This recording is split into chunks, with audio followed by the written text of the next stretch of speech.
Bonjour à tous, bien vous le savez, c'est en automne qu'on plante nos arbres et nos arbustes à petits fruits, comme les mûriers, les groseilliers ou encore les fraisiers.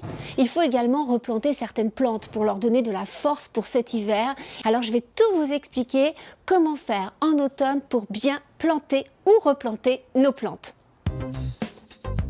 Mais savez-vous ce que c'est le terreau? Eh bien le terreau, c'est un mélange de terre naturelle. Et la terre naturelle, elle est obtenue par la décomposition des végétaux. Généralement, le composant principal du terreau, c'est la tourbe, qui est obtenue avec des résidus de plantes ou d'herbes en décomposition. Certaines plantes n'ont pas besoin de terreau, elles poussent naturellement dans la terre.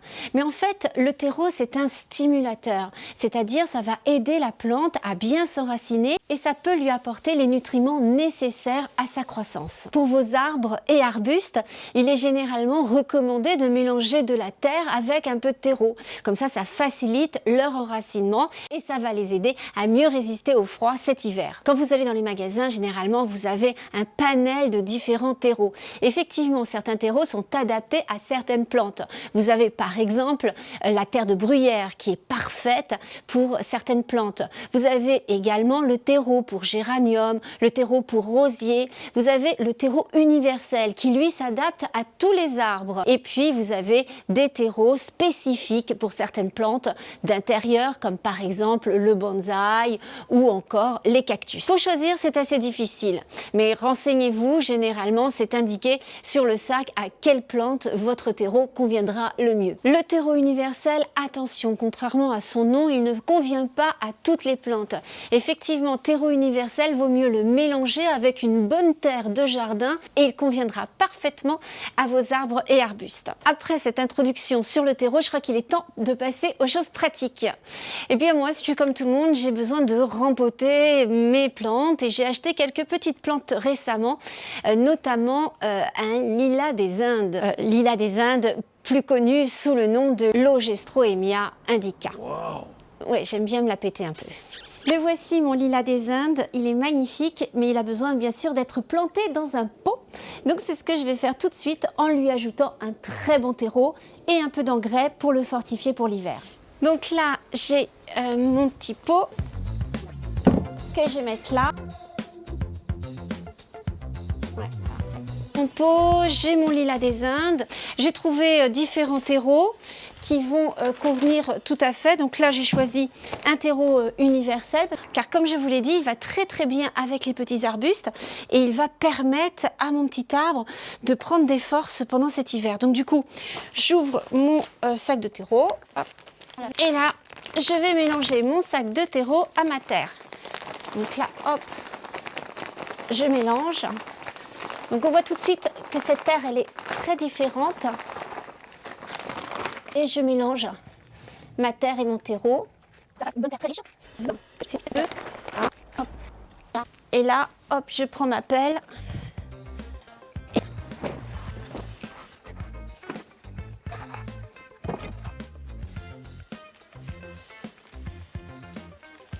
On défait les racines, on écarte tout. Bon, j'ai pas mis de gants, hein, mais normalement je mets des gants, mais je les ai pas trouvés, tout simplement.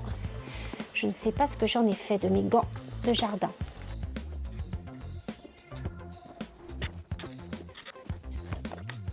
Je viens de trouver des gants, c'est pas les miens, c'est ceux de mon mari. Mais bon, ils sont pas à ma taille, mais ça fera l'affaire. Donc là, je tasse un peu. Et ce que je vais faire, pour donner toutes les chances à ma plante de bien pousser et d'être bien belle et de bien fleurir, je vais rajouter un petit peu d'engrais. Donc là, pour le coup, je vais enlever mes gants. En même temps, c'est pas difficile, hein, vu qu'ils sont trop grands. Et là, je vais mettre un petit peu d'engrais au pied de ma plante. Donc l'engrais, vous voyez, c'est des petites granules comme ça qui vont se mélanger à ma terre de jardin. Ça peut permettre à ma plante d'avoir 2 fois plus de fleurs. Et généralement, l'engrais, c'est ce qu'on met au printemps ou à l'automne. C'est le moment où la plante en a le plus besoin. Et vous allez voir, les résultats vont être rapides. Elle va tout de suite faire de belles fleurs. Donc là, hop. Ensuite, il suffit d'arroser la plante. Comme ça, l'engrais va bien rentrer en profondeur dans la terre et en fait il faudra renouveler l'opération à peu près toutes les 5 semaines. Voilà, je suis plutôt contente de ma petite plantation. Je ne vais pas m'arrêter là, hein, parce que comme je vous l'ai dit, en automne, c'est la saison. Donc je vais mettre un peu d'engrais à mes rosiers. Je vais utiliser un peu voilà, cet engrais là pour mon rosier, notamment celui-ci. C'est un ronsard en fait. C'est mon papa qui m'a fait une bouture d'un rosier ronsard. J'adore ces rosiers. Et je vais lui mettre un petit peu d'engrais également à lui pour qu'il prenne des forces. Donc il est juste là et c'est le moment de le faire en ce moment. J'ai aussi plein d'autres choses à planter. Donc bref, j'ai pas fini.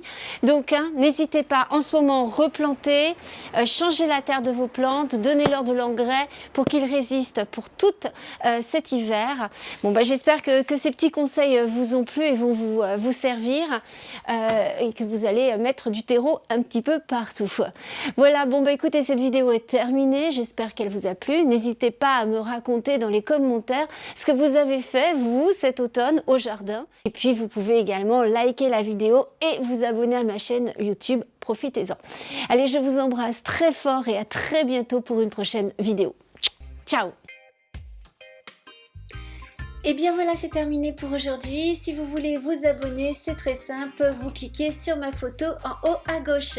Allez, je vous embrasse très fort. Prenez soin de vous et à très vite. Ciao à tous!